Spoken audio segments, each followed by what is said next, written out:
चाते सविज्ञस्वराट् तेने ब्रह्महृदाय आदिकवये मुह्यन्ति यत्सूरयः तेजो वारिमृतां यथा विनिमयो यत्र त्रिसर्गो मृषा धाम्ना स्वेन सदा विरस्तकुहकं सत्यं परं धीमहि धर्मः प्रोज्झितकैतवोऽत्र परमो निर्मत्सराणां सतां नित्यं वास्तवमत्र वस्तुषि वदन् तापत्रयोन्मूलनम् श्रीमद्भागवते महामुनिकृते किं वा परैरीश्वरः सद्यो हृद्यवरुध्यते प्रकृतिभिः शुश्रूषुभिस्तत्क्षणात्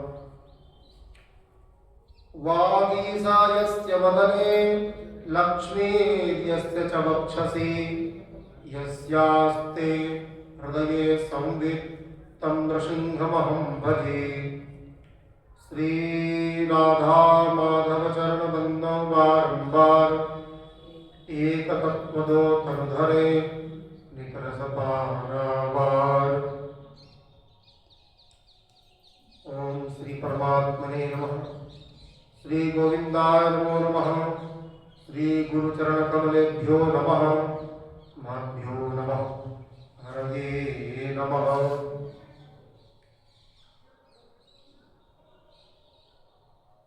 परम करुणामय दयामय दीनबंधु प्रणतवत्सल श्री ललितलाल जी गोपाल लाल जी के श्री चरण कमलों में बार बार प्रणाम करके पूज्य श्री स्वामी जी महाराज जी के चरण कमलों में बारंबार प्रणाम करके नित्य क्रमानुसार हम लोग श्रीमद् भागवत की चर्चा कर रहे हैं। आज 25वां अध्याय है गिरिराज धरण की लीला।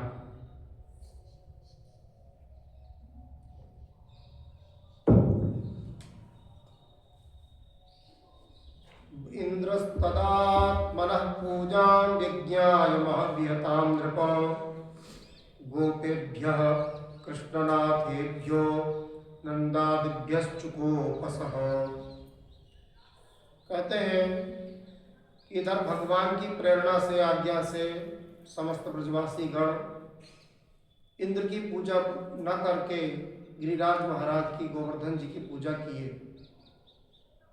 इधर श्री नारद जी महाराज के द्वारा जब देवराज इंद्र को ज्ञात हुआ कि मेरी तो मर्त्यलोक में मेरी पूजा बंद कर दिए हैं, तो देखिए वही देवराज इंद्र भगवान गर्भस्थ भगवान की कारागार में स्तुति करने आए थे। वही कह रहे कि मंदात्मन, एक मंदात्मन है श्री कृष्ण, उसके कहने से ये लोग मेरी पूजा बंद कर दी। इन लोगों को जो है अपनी धन का बड़ा अभिमान है, इनका अभिमान में नष्ट कर दूंगा। कहते भगवान को कह रहे वाचालम बालिशम, एक चंचल पर्दा हटा दे, उजाला आएगा थोड़ा सा। हाँ हटा दे।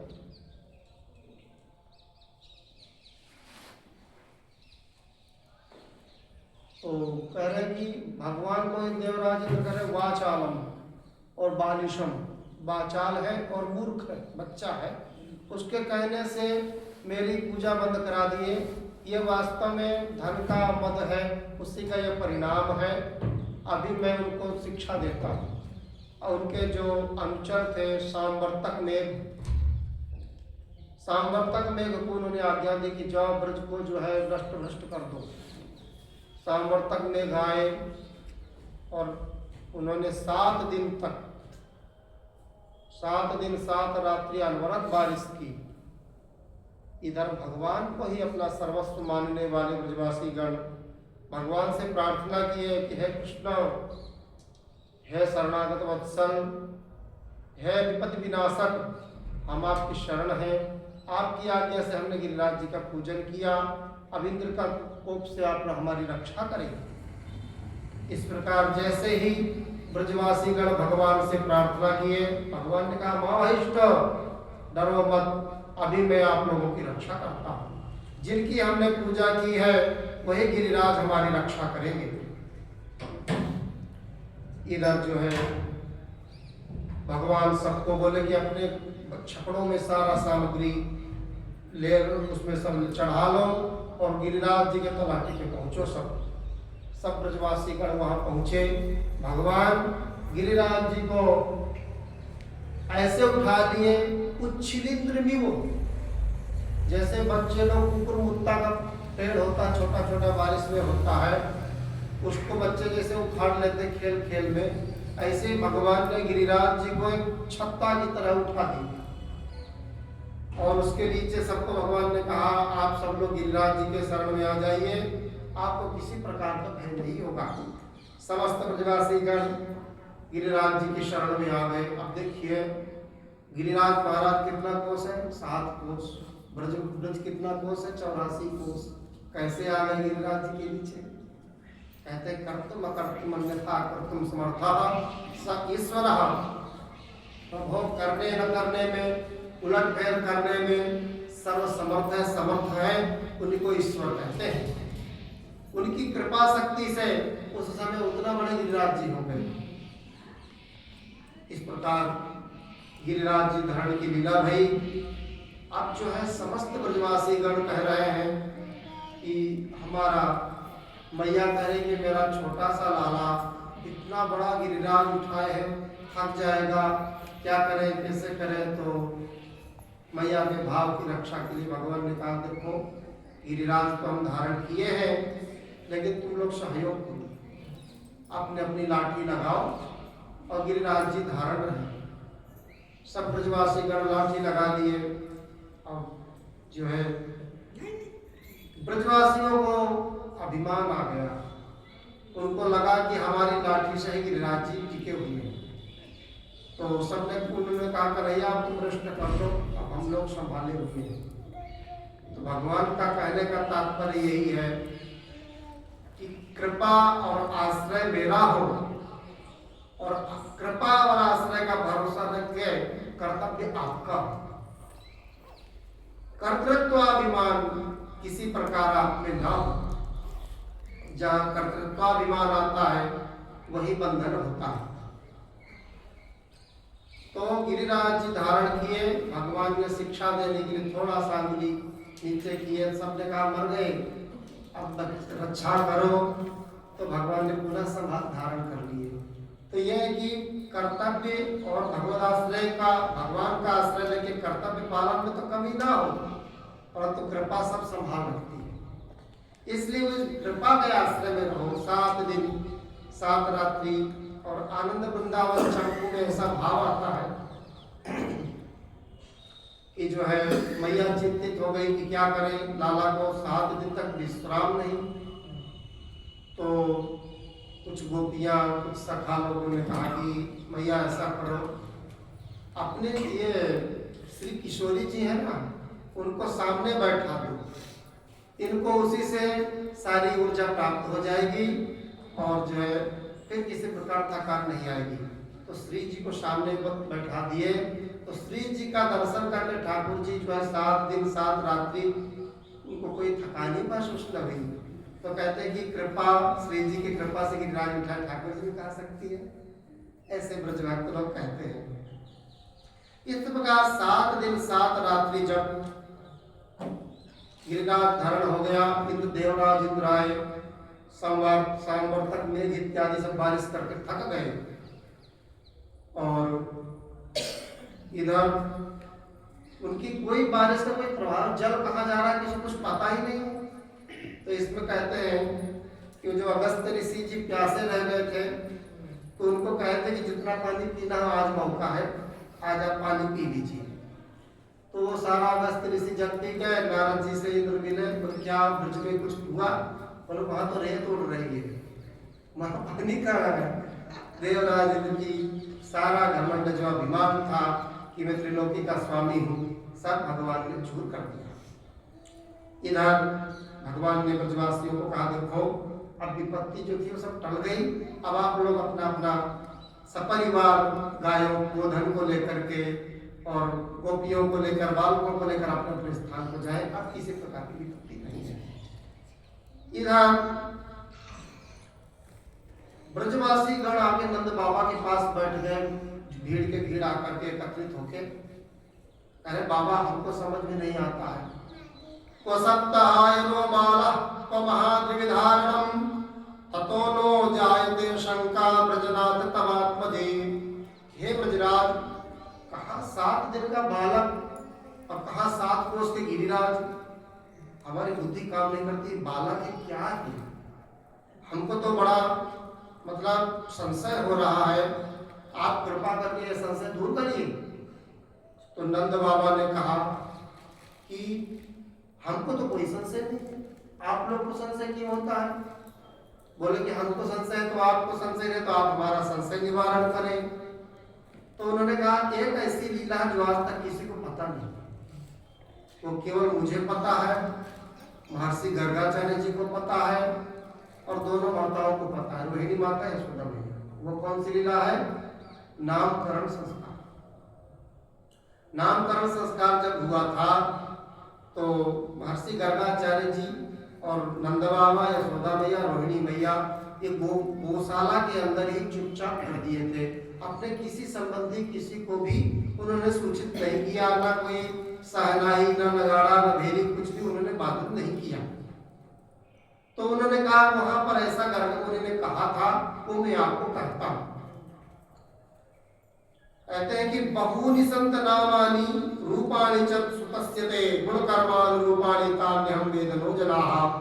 उन्होंने कहा था कि ये युगों युगों में अवतार लेते रहते हैं, इनके इतने नाम हैं, मैं असंख्य नाम है, उनका कोई अंत ही नहीं है। और कभी तो शुक्ल रूप अवतार धारण करता, कभी कृष्ण रूप, नाना प्रकार इनके अवतार हैं। लेकिन एक बड़ी विचित्र बात उन्होंने कही, वो ये कही कि जो आपके लाला से प्रेम करेगा वो बड़ी बड़ी विपत्तियों से सहज तर जाएगा। जैसे गाय के खुर के गड्ढा में भरा जल को तरने में मेहनत नहीं है, बोले कि ये आपके लाला से जो प्रेम करेगा वो सहज समस्त प्रकार की विपत्तियों से सहज में तर जाएगा। इसीलिए तुम लोग भी लाला से प्रेम करो तो विपत्ति सब बड़ी बड़ी विपत्ति सहज में तर जाएंगे। किसने पूछा था कि वो 7 साल का और इतनी बड़ी ब्रजवासी गोप लोग, नंद बाबा ने कहा कि गर्गाचार्य जी ने कहा है, वो मैं आपको कहता हूँ। तो नंद गर्गाचार्य जी ने यही कहा कि यज्ञ तस्मिन् महाभागा प्रीतिं कुर्वन्ति मानवाः नारयो विभवन्त्येतान् विष्णु पक्षादिवासुराः। आपके लाला से जो प्रीति करेगा वो समस्त विपत्तियों से तर जाएगा। तो केवल गोप बालकों के लिए, ग्वालों के लिए नहीं था, ये हम सबके लिए है। जो प्रभु के चरणों से प्रीति करेगा वो समस्त विपत्तियों से तर जाएगा। हरिस्मृति ही सर्व विपत्ति मोक्षणम। श्रीमद् भागवत में आता है भगवान की स्मृति समस्त विपत्तियों का नाश करने वाली है। इस प्रकार भगवान की गिरनाधरण की बात कहे। अब आगे जो है, देवराज इंद्र के मन में बड़ा भय हुआ कि मैं तो कह दिया था कि बालिशम शठम मूर्खम पंडित मानिनम। भगवान जिनकी मैं गर्भ में स्तुति की करने गया था ब्रह्मा जी शिव जी के साथ, उसको कह रहे हैं कि बाचालम शठम बालिशम। लेकिन वो नवै विरोधे नहीं कल्याण, बड़ों से विरोध कल्याण करने में कल्याण नहीं है। बोले कि मस्कै करे विरंच प्रभु अजय मसकते ही। ब्रह्मा को जो मच्छर बना दे और मच्छर को ब्रह्मा बना दे, ऐसे समर्थ प्रभु हैं। अब मैं इनसे तो विरोध कर लिया, अब बिना प्रभु के चरणों का आश्रय लिए क्षमा याचना किए कल्याण नहीं है। लेकिन इंद्र की अकेले हिम्मत नहीं हुई कि कैसे मैं जाऊं। तो उन्होंने विचार किया कि क्या करें जिससे भगवान के क्रोध से बच जाए। तो उन्होंने विचार किया भगवान को गौ माता बहुत प्रिय है। तो कामधेनु देव मैया के पास गए, बोले कि आप चलो। उन्होंने कहा आप चलो, बोल नहीं आप आगे चलो। तो आपको देखते भगवान का क्रोध ठंडा हो जाए, क्योंकि भगवान को गौ बहुत प्रिय है। इसी प्रकार एक बार श्रीमद् वल्लभाचार्य महाप्रभु गिरिराज जी के जटिपुरा में विश्राम कर रहे थे। तो उनके सेवक थे दामोदर दास हरसानी, तो वही चरण दबा रहे थे। उसी समय श्रीनाथ जी आए महाप्रभु के पास। तो उन्होंने कहा बाबा वहीं खड़े रहो, अभी बताओ। ठाकुर जी भी खड़े हो गए। तो थोड़ी देर बाद महाप्रभु जी की निद्रा भंग हुई तो महाप्रभु जी ने कहा कि बाबा लाल जी आप कब आए? बोले मैं आया था थोड़ी देर पहले। तो दामोदर दास ने कहा भाई खड़े रहो, सेवक का धर्म है, स्वामी को किसी प्रकार का सुख में बाधा न हो, इसलिए मैं खड़ा हो गया। तो दामोदर दास को रुष्ट हुए कि अरे ठाकुर जी को आपने खड़ा कर दिया। लेकिन ठाकुर जी खड़े हो गए तो ठाकुर जी को गोद में बैठाए, ठाकुर जी के कपड़ों में हाथ दे रहे, लाल जी आप आज्ञा करें, क्या बात है? ठाकुर जी ने कहा मुझे गाय बहुत प्रिय है, इसलिए मुझे गाय चाहिए। तो जो है ब्रजवासी लोग मिल करके किसी एक गाय, दो गाय, तीन गाय, सबने श्रीनाथ जी को गायों को भेंट कर दिए। किसी के पास भैंस थी, वो भैंस भी दे दिया। इस प्रकार जो है ठाकुर जी को गौ माता बहुत प्रिय। तो देवराज इंद्र सुरभि कामधेनु मैया को आगे करके आए। तो कामधेनु को देखते भगवान का क्रोध एकदम शांत हो गया और कामधेनु जो है भगवान की स्तुति करके कह रही है कि भगवान अन्य त्रिलोकी के स्वामी इंद्र हो तो हो, लेकिन हमारे स्वामी तो आप हैं, क्योंकि हम गौ हैं और आपका नाम आज से गोविंद है। हम लोगों को तो इंद्र ने वर्षा में तो मार ही देता, लेकिन आपने हमारी रक्षा की, इसलिए आज आपका एक नया नामकरण संस्कार कर रहे हैं। गामविंदति इति गोविंद, कहते हैं कि आज से आपका नाम प्रभु गोविंद है। बोलो गोविंद भगवान की जय। अब जब गौ माता सामने भगवान से बातचीत करे तो भगवान का क्रोध एकदम शांत हो गया। अब जो है देवराज इंद्र आगे भगवान के चरणों में नमस्कार करके कह रहे हैं, विशुद्ध सत्वं तव धाम शांतम तपोमयं ध्वस्तरजस्तमस्कं मायामयोऽयं गुण संप्रवाहो न विद्यते ते ग्रहणानुबंधः। भगवान आपका स्वरूप परम शांत, ज्ञानमय, रजोगुण तथा तमोगुण से रहित एवं विशुद्ध अप्राकृत सत्वमय है। यह गुणों के प्रवाह रूप से प्रतीत होने वाला प्रपंच केवल मायामय है, क्योंकि आपका स्वरूप न जानने के कारण ही आप में इसकी प्रतीति होती है।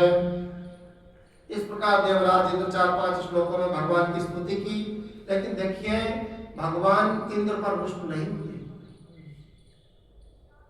भगवान ऊपर से उन्होंने कहा कि मैंने देखा कि तुमको अभिमान आया, तुम्हारे दर्प को मैंने नष्ट करने के लिए ही ये लीला रची है। अब आगे ध्यान रखना, मेरा स्मरण मत भूलना और इस प्रकार अभिमान मत करना, नहीं तो आप एक वो जो है ऊंचे पद पे पढ़ने पर भी जो भगवान की भक्ति का आदर नहीं करता ते पाए सुर दुर्लभ पदादक प्रथम देखत हरि, वो भ्रष्ट होने में कोई समय नहीं लगेगा, क्योंकि काल रूप से मैं पूज्यताएं तो सदा उसके ऊपर रहता हूँ। देवराज इंद्र भगवान के चरणों में प्रार्थना की, प्रभु हमारी एक इच्छा है। ब्रह्मा जी से भगवान बात नहीं की, इंद्र से भगवान बात किए, जो कि बड़ा अपराध तो इनका था, देवराज इंद्र का। ब्रह्मा जी तो बछड़ा चुराए, ग्वाल बाल चुरा दी बस, लेकिन इन्होंने तो पूरा मारने के लिए ही पूरा उद्यम कर दिया कि पानी में डुबा दो एकदम। लेकिन वहां ये विशेष बात थी कि ब्रह्मा जी ने भगवान से विमुख किया, बिछोह कराया। भगवान के प्रेम भक्तों से भगवान का बिछोह, भगवान को ये बड़ा अनुचित लगा। और इंद्र ने क्या किया, भगवान से संयोग करा दिया 7 दिन 7 रात्रि, किसी को अलग किए ही नहीं। उनका कार्य तो था अलग, लेकिन उसके कार्य से सिद्ध हुआ भगवान का भक्तों का 7 दिन का 7 रात्रि का संयोग। तो भगवान भीतर से प्रसन्न भये। फिर देवराज इंद्र ने कहा, भगवान मेरी इच्छा है कि आकाश गंगा से आपका जो है अभिषेक करें हम। सुरभि मैया कामधेनु गौ माता ने कहा, प्रभु मेरा इच्छा है कि अपने में थनों से आपको दुग्ध अभिषेक करूं। भगवान ने कहा जैसे आप लोग की इच्छा। ऐरावत हाथी जो है आकाश गंगा से जल ला के भगवान का अभिषेक किए, और सुरभि माता जो है गौ माता भगवान के दुग्ध से अभिषेक की। कहते हैं वो दुग्ध जो है इतना फैल गया कि पूरा वहां की गिरिराज पूरी पृथ्वी गीली हो गई। अब उसी जल का जो जल एकत्रित हुआ था उसको कहते हैं गोविंद कुंड। गिरिराज जी में जो गोविंद कुंड है वो जल अभिषेक वहाँ एकत्रित हुआ, इसलिए उस स्थान का नाम गोविंद कुंड है। अच्छा, वहाँ पर दो जगह पर है, एक है जतिपुरा में, वो भी वो है सुरभि कुंड, ऐरावत कुंड। नहीं, वहाँ पर जो शिला है वो गोवर्धन को दूध से ही स्नान कराते हैं वहाँ पर। वहाँ मुखारबिंद, वो मुखारबिंद, और कुचरी का लोटा में भी वही है। गिरिराज जी के तीन मुखारबिंद है। अच्छा, एक है मानसी गंगा मुखारबिंद, एक है दान घाटी मुखारबिंद, एक है जतिपुरा मुखारबिंद। हाँ, दान घाटी वाला क्या कुचरी का लोटा में पड़ता है? कुचरी का लोटा मुखारबिंद नहीं है, अच्छा, वो हनुमान जी का मंदिर है, इसलिए वहाँ है। तो तीनों जगह दुग्धाभिषेक होता रहता है गिरिराज जी का। समझ में नहीं आता है, मैं कहाँ पर बैठा है बोल चुकी वो परेशान है सुबह जाने को। तो इस प्रकार गिरिराज जी महाराज की भी बहुत महिमा है, और भगवान की स्तुति अभिषेक करके आनंद वृंदावन में चंपू में आता है कि भगवान का इतना अभिषेक किए कि उनको तो लग रहा भगवान प्रसन्न हो रहे होंगे हमारा जलाभिषेक से, दुग्धाभिषेक से, और देवांगनाएं सब आई, भगवान को वस्त्र धारण कराई, बड़ा पूजन किए, लेकिन कहते हैं भगवान को भाया नहीं।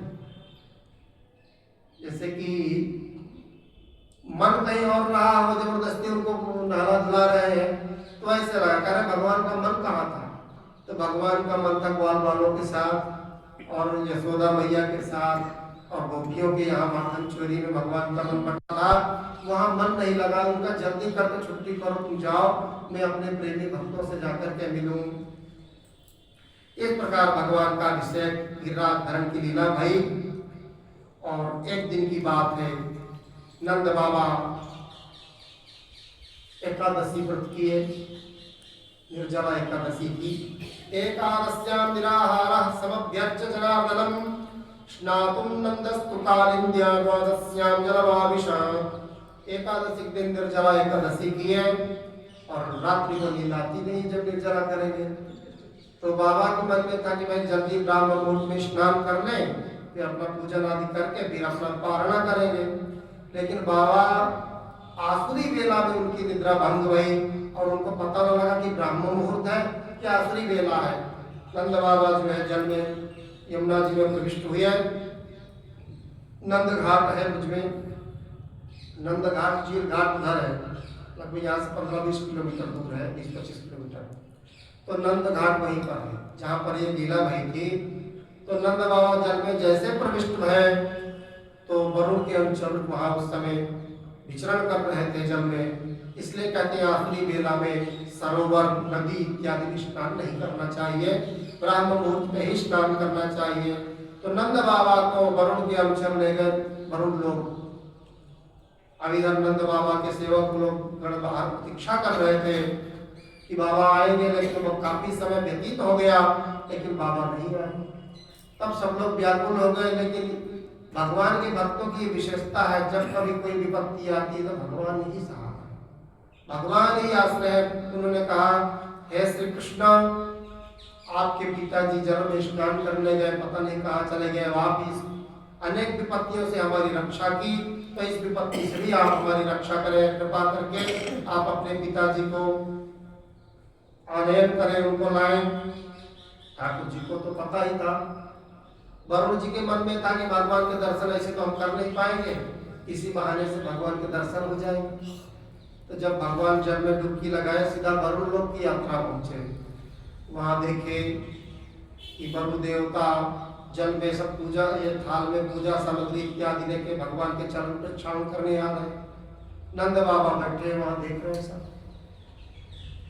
देख रहे हैं कि देखो मेरा लाला कितना प्रभावशाली है, जहां नहीं वही थाली लिए खड़े पूजा की। तो बाबा देख के बड़ा आश्चर्यचकित हुए और भीतर भीतर बड़े खुश हुए। वरुण देवता ने कहा, भगवान अपराध तो हमने किया, लेकिन इस अपराध भले हो, लेकिन इसके माध्यम से आपके दर्शन तो हो गए हमें, अब आप क्षमा करें, आप अपने पिताजी को आप ले जाएं। भगवान प्रसन्न है। वरुण देवता का पूजा इत्यादि स्वीकार करके नंद बाबा को लेकर के भगवान वापस ब्रज में आ गए। अब जो है ऐश्वर्य लीलाएं प्राय करके भगवान करके